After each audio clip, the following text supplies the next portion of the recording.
Esther chapter 1. In the days of Ahasuerus, the same Ahasuerus who reigned from India to Ethiopia over 127 provinces. During this time, King Ahasuerus sat on the throne of his kingdom in the palace of Shushan.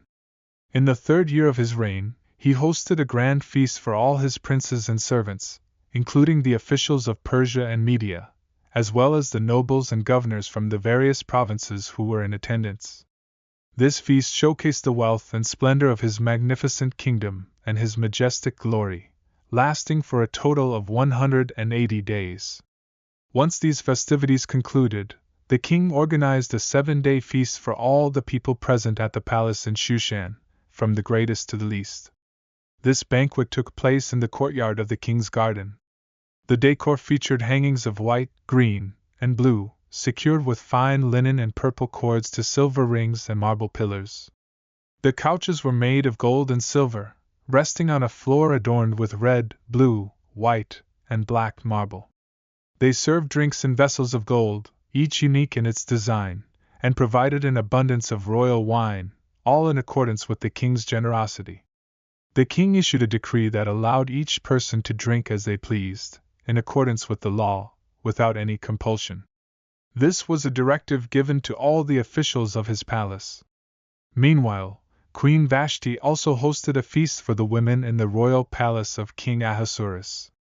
On the 7th day, when the king's heart was filled with wine and merriment, he commanded his eunuchs, Mehuman, Biztha, Harbona, Bigtha, Abagtha, Zethar, and Carcass, who served in his presence, to bring Queen Vashti before him, wearing her royal crown, to display her beauty to the people and the princes, for she was indeed lovely. However, Queen Vashti refused to obey the king's command, which was delivered by his eunuchs. This greatly angered the king, and his fury burned within him. In response, the king sought the counsel of wise men who understood the laws and judgments, as was his custom. Among these wise men were Karshina, Shethar, Admatha, Tarshish, Meres, Marsina, and Memucan, the 7 princes of Persia and Media who had access to the king and held the highest positions in the kingdom. The king inquired, "What should we do according to the law with Queen Vashti because she did not obey the king's command, delivered by his eunuchs?"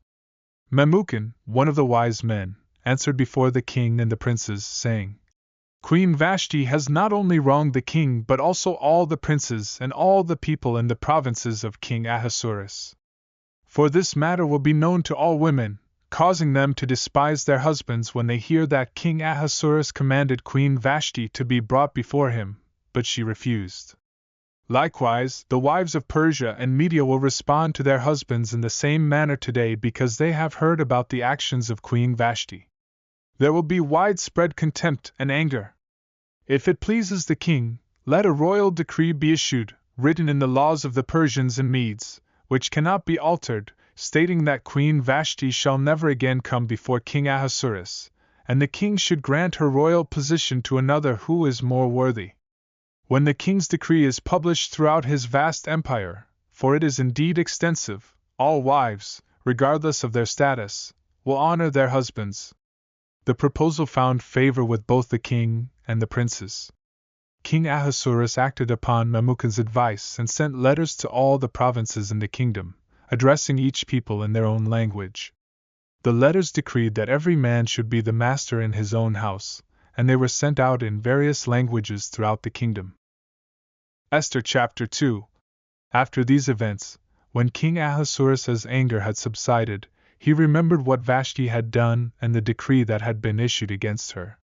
The king's servants, who attended to him, suggested, "Let beautiful young virgins be sought out for the king, and let the king appoint officers in all the provinces of his kingdom to gather all the beautiful young virgins to the citadel of Susa, to the custody of Haggai, the king's eunuch and overseer of the women.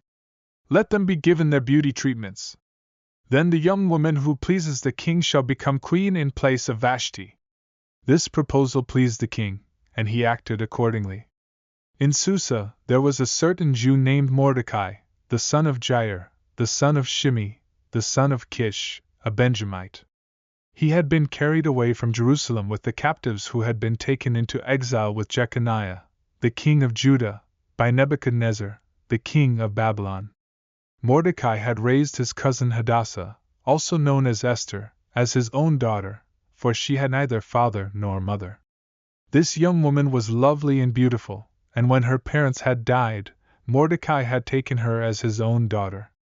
When the king's order and decree were heard, and when many young women were gathered in Susa to be placed under the care of Haggai, Esther was also taken to the king's palace, under Haggai's charge, keeper of the women.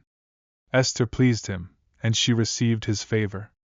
He quickly provided her with her beauty treatments, and gave her 7 maids from the king's palace. He also assigned her and her maids the best place in the women's house. Esther had not revealed her people or her family background, for Mordecai had instructed her not to. Mordecai walked daily in front of the court of the women's house to learn how Esther was doing and what would happen to her. When it was each young woman's turn to go into King Ahasuerus after the 12 months of preparation, which consisted of 6 months of myrrh and 6 months of perfumes and other preparations for women, she would go to the king in the evening, and in the morning she would return to the second harem under the supervision of Shashgaz, the king's eunuch and guardian of the concubines. She would not go to the king again unless he was pleased with her and summoned her by name. When Esther's turn came to go to the king, the daughter of Abihail, Mordecai's uncle, who had taken her as his own daughter, she requested nothing except what Haggai, the king's eunuch and guardian of the women, advised. Esther obtained favor in the sight of all who saw her. Esther was taken to King Ahasuerus into his royal palace in the 10th month, which is the month of Teveth, in the 7th year of his reign. The king loved Esther more than all the other women, and she found favor and kindness in his sight more than all the other virgins. He placed the royal crown on her head and made her queen in Vashti's place. Then the king held a great banquet for all his officials and servants, Esther's banquet. He also granted a release to the provinces and gave gifts according to the generosity of a king. While Mordecai sat at the king's gate, Esther had still not revealed her kindred or her people, just as Mordecai had instructed her. She continued to obey Mordecai's guidance, as she had done when he was raising her. In those days, as Mordecai sat at the king's gate, 2 of the king's eunuchs, Bigthan and Teresh, who guarded the entrance, became angry and plotted to assassinate King Ahasuerus. Mordecai learned of their plot and informed Queen Esther, who in turn reported it to the king on Mordecai's behalf. When an investigation was made and the matter was confirmed, both men were hanged on a gallows, and it was recorded in the royal chronicles before the king. Esther chapter 3. Following these events, King Ahasuerus promoted Haman, the son of Hammedatha the Agagite, and elevated him, placing his seat above all the other princes who served the king. All the king's servants at the royal gate would bow down and pay respect to Haman, as the king had commanded. However, Mordecai neither bowed nor showed him reverence. The king's servants at the gate said to Mordecai, "Why do you transgress the king's command?" As they spoke to him daily and he did not heed their words, they informed Haman to see whether Mordecai's actions would stand, as he had revealed to them that he was a Jew. When Haman saw that Mordecai did not bow or show him reverence, he became filled with wrath. He considered it beneath him to harm Mordecai alone, for Mordecai's people had been shown to him. Therefore, Haman sought to destroy all the Jews throughout the entire kingdom of Ahasuerus, the people to whom Mordecai belonged. In the 1st month, the month of Nisan, in the 12th year of King Ahasuerus's reign, Haman cast that is, the lot, before him day by day and month by month until the 12th month, the month of Adar. Haman said to King Ahasuerus, "There is a certain people scattered and dispersed among the peoples in all the provinces of your kingdom, and their customs are different from those of all other people. They do not keep the king's laws, therefore, it is not fitting for the king to tolerate them. If it pleases the king, let a decree be issued to destroy them, and I will pay 10,000 talents of silver to the officials for deposit in the royal treasury." The king removed his signet ring from his hand and gave it to Haman, the son of Hammedatha the Agagite, the enemy of the Jews. The king said to Haman, "The silver and the people are given to you, do with them as you please." Then the king's scribes were summoned on the 13th day of the first month, and everything Haman had commanded was written to the king's satraps, the governors of every province, and the officials of every people in each province, according to its script, and every people in their own language. It was written in the name of King Ahasuerus, and sealed with the king's signet ring. Letters were sent by couriers to all the king's provinces to destroy, to kill, and to annihilate all the Jews, both young and old, women and children, in one day, on the 13th day of the 12th month, which is the month of Adar, and to plunder their possessions. A copy of the decree was issued as law in every province, and proclaimed to all the peoples, so that they would be prepared for that day. The couriers left, spurred by the king's command, and the decree was issued in Susa the citadel. Then the king and Haman sat down to drink, but the city of Susa was in confusion. Esther chapter 4. When Mordecai learned of all that had happened, he tore his clothes, put on sackcloth and ashes, and went out into the middle of the city. There, he cried out with a loud and bitter cry. He went as far as the king's gate because no one was allowed to enter the king's gate dressed in sackcloth. In every province where the king's command and decree reached, there was great mourning among the Jews. They fasted, wept, wailed, and many put on sackcloth and ashes. Esther's maids and chamberlains informed her of this. The queen was greatly distressed, and she sent clothes to Mordecai to remove his sackcloth, but he refused to accept them.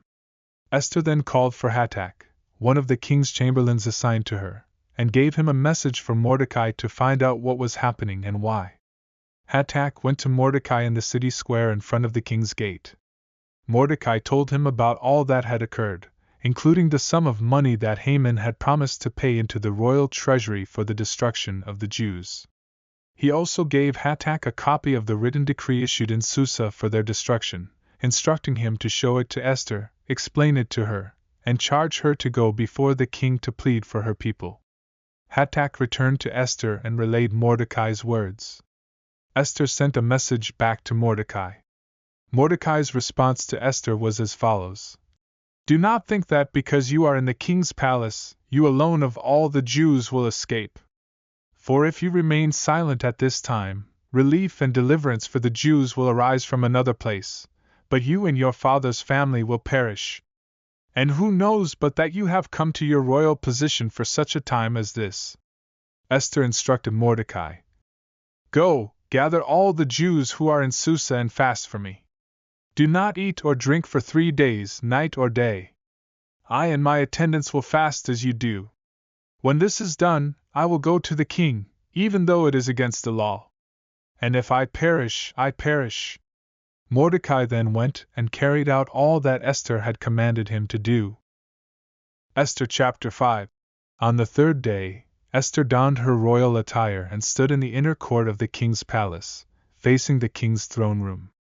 King Ahasuerus was seated on his royal throne inside the palace, opposite the entrance.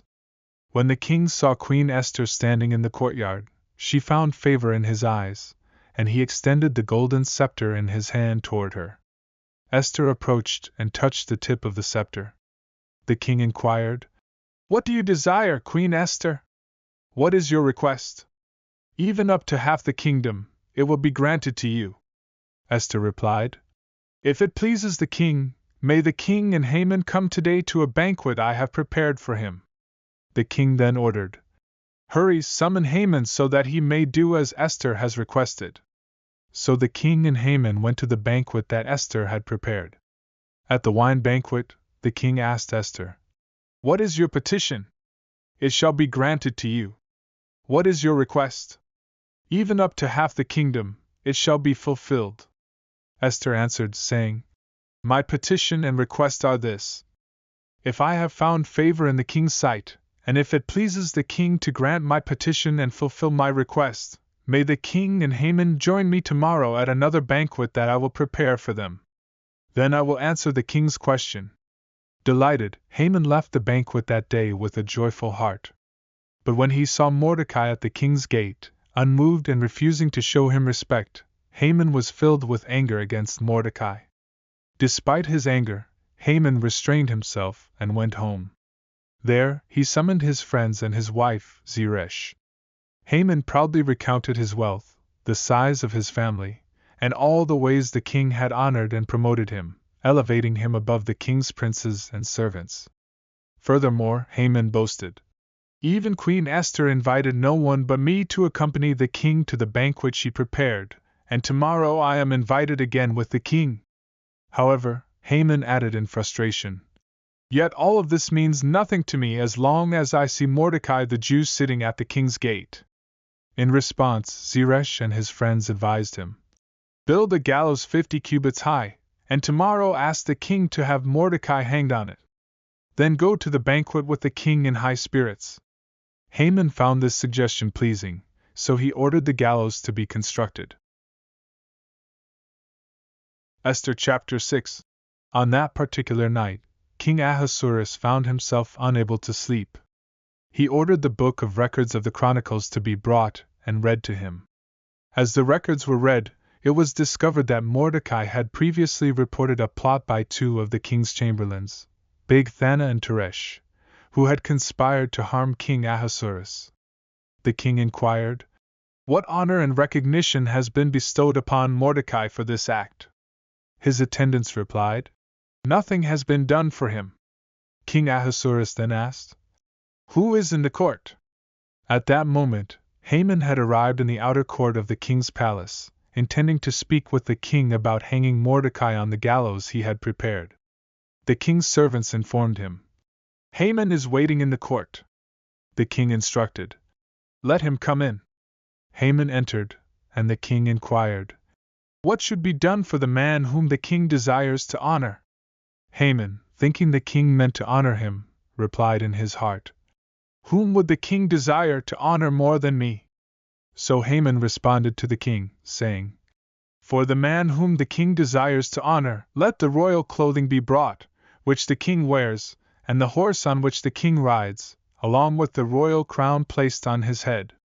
Let the clothing and the horse be handed over to one of the king's most noble princes.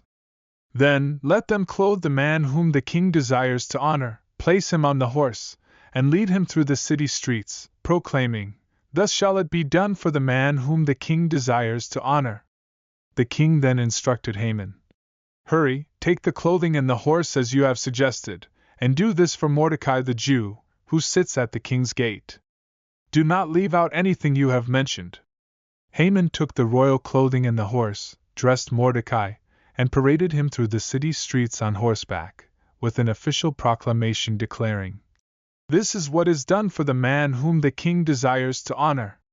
Afterward, Mordecai returned to his post at the king's gate, while Haman rushed home, deeply humiliated and with his head covered in mourning. Haman recounted to his wife Xerxes and his friends everything that had befallen him. His wise men and Xerxes, his wife, cautioned him, saying, "If Mordecai is indeed of Jewish descent, and you have begun to fall before him, you will not prevail against him, you will surely be defeated by him." As they were still speaking with Haman, the king's chamberlains arrived to escort Haman to the banquet that Queen Esther had prepared. Esther chapter 7. So the king and Haman joined Queen Esther for the banquet.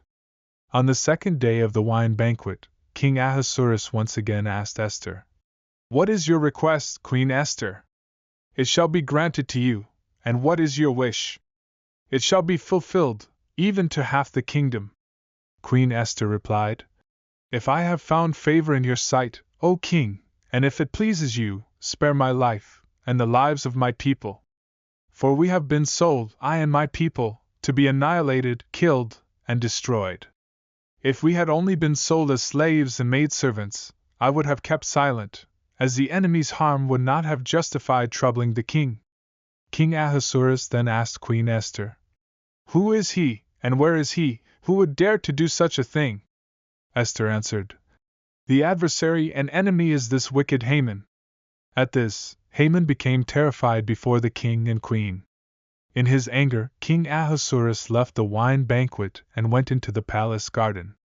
Haman, realizing the gravity of the situation, stood up to plead for his life from Queen Esther, as he saw that the king had decided his fate. When the king returned from the palace garden to the wine banquet, he found Haman fallen on the couch where Esther was reclining.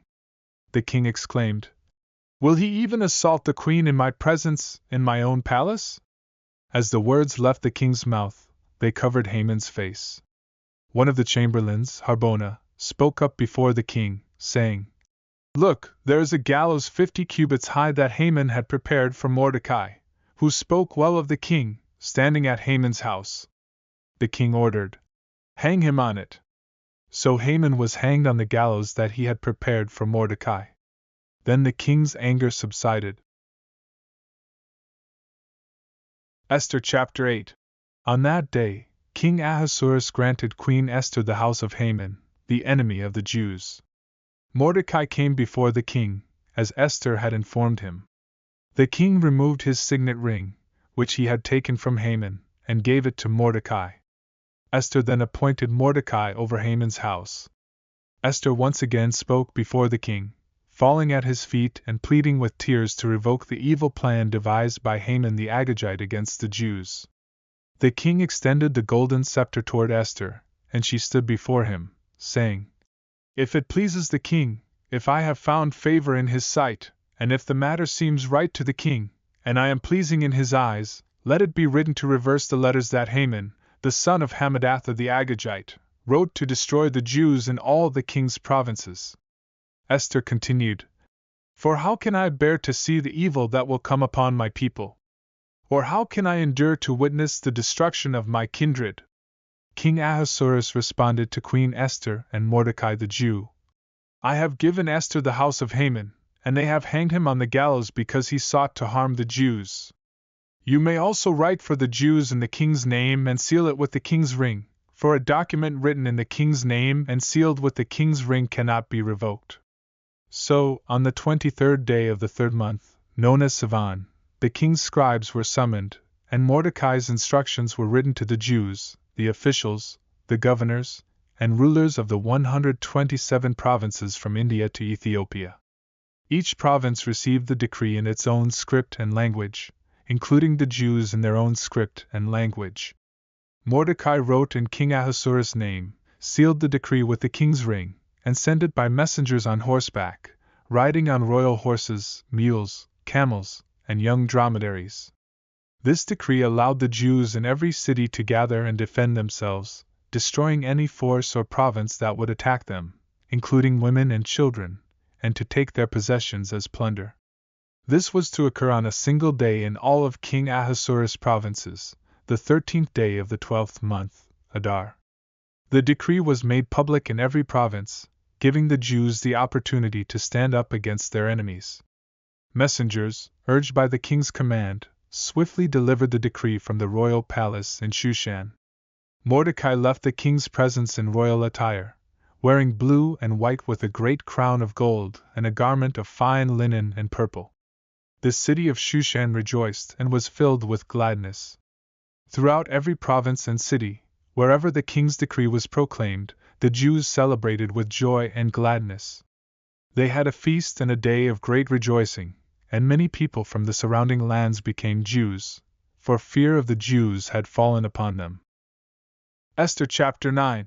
In the 12th month, known as Adar, on the 13th day, when the king's command and decree were set to be executed, the day when the enemies of the Jews had hoped to overpower them, the situation was reversed, and the Jews gained the upper hand. Throughout all the provinces of King Ahasuerus, the Jews assembled in their cities to defend themselves against those who sought to harm them. No one could stand against them because a great fear of the Jews had fallen upon the people. The rulers of the provinces, the governors, and the king's officers all helped the Jews because they were afraid of Mordecai, who had become increasingly powerful in the king's house. The Jews struck down all their enemies with the sword, inflicting slaughter and destruction as they pleased upon those who hated them. In Shushan, the capital, they killed 500 men. Among the slain in Shushan were Parshandatha, Dalphon, Aspatha, Portha, Adalia, Aridatha, Parmashta, Arisai, Aridai, and Vajazatha, the 10 sons of Haman, the enemy of the Jews. However, they did not lay their hands on the plunder. King Ahasuerus inquired from Queen Esther, The Jews have killed and destroyed 500 men in Shushan, along with Haman's 10 sons. What have they done in the rest of the king's provinces? What is your petition now? It will be granted. What is your further request? It will also be fulfilled. Esther replied, If it pleases the king, let the Jews in Shushan be allowed to do tomorrow what they did today. And let Haman's 10 sons be hanged on the gallows. The king ordered it to be done, and the decree was issued in Shushan. Haman's 10 sons were hanged. The Jews in Shushan assembled on the 14th day of Adar and killed 300 men, but they did not take the plunder. In the other provinces of King Ahasuerus, the Jews gathered to defend themselves, and they gained relief from their enemies, killing 75,000 of their foes. However, they did not lay their hands on the plunder. On the 13th day of Adar, they rested and celebrated with a feast and joy. The Jews of Shushan did the same on the 14th day, and they rested on the 15th day, making it a day of feasting and joy. The Jews in the villages, living in unwalled towns, celebrated the 14th day of Adar with joy, feasting, and sending portions to one another. Mordecai recorded these events and sent letters to all the Jews in the provinces of King Ahasuerus, near and far, establishing an annual observance of the 14th and 15th days of Adar. These days were to commemorate the Jews' rest from their enemies, their month of turning sorrow into joy, and their mourning into a holiday of feasting and joy. They were to exchange gifts with one another and provide for the poor. The Jews accepted Mordecai's instructions and the tradition they had begun, following Mordecai's written commands. Haman, the son of Hammedatha the Agagite and the enemy of all the Jews, had plotted to annihilate the Jews. He cast a lot to determine the day for their destruction. But when Esther appeared before the king, he commanded through letters that Haman's wicked plan, which he had devised against the Jews, should fall upon his own head. Haman and his sons were to be hanged on the gallows. These days of Purim were named after the lot. And because of all that was written in this letter and because of all they had seen and experienced in this regard, the Jews established a custom and tradition for themselves, their descendants, and all who would join them, ensuring that these days of Purim would never be forgotten among the Jews or their descendants. Queen Esther, the daughter of Abihail, and Mordecai the Jew, with full authority, confirmed the second letter of Purim, which Mordecai had written to establish the observance of these days. He sent letters to all the Jews in the 127 provinces of King Ahasuerus, with words of peace and truth, instructing them to observe the days of Purim at their appointed times, as Mordecai the Jew and Queen Esther had prescribed. They had established these practices for themselves and their descendants, including the observance of fasting and lamentation. The decree of Esther confirmed these regulations for the observance of Purim, and it was recorded in the book. Esther chapter 10. King Ahasuerus imposed a tax on the land and the islands of the sea. The details of his authority, strength, and the account of Mordecai's greatness, to which the king elevated him, are recorded in the book of the Chronicles of the Kings of Media and Persia. Mordecai the Jew held a position second only to King Ahasuerus, and he was highly regarded among the Jewish people. He was widely accepted by his brethren and worked diligently to promote the welfare of his people, seeking peace for all his descendants.